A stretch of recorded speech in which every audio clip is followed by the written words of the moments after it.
سورۃ التوبہ کے شروع میں ایک ایسی آیت ہے جس کو دیگر مذاہب کے لوگ لے کر کے یہ کہتے ہیں کہ اسلام دہشت گردی کا مذہب ہے، نعوذ باللہ۔ کیا آیت ہے؟ وہ آیت یہ ہے کہ فَاقْتُلُوا الْمُشْرِكِينَ حَيْثُ وَجَدتُّمُوهُمْ وَخُذُوهُمْ وَاحْصُرُوهُمْ وَاقْعُدُوا لَهُمْ كُلَّ مَرْصَدٍ، کہ جہاں بھی مشرکین کو پاؤ قتل کر دو۔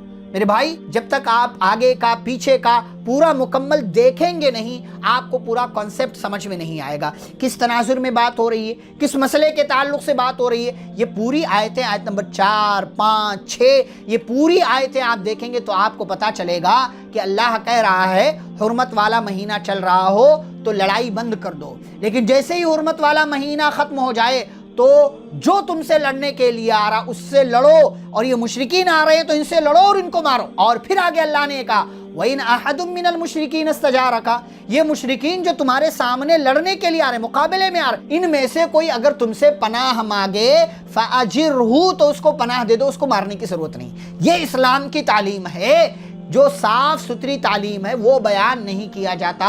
جو دوسری باتیں ہیں یا جس کا تعلق ہے ہی نہیں قرآن سے، حدیث سے، اسلام سے، اس کو سماج میں پیش کیا جاتا ہے۔ کتنی غلط بات ہے۔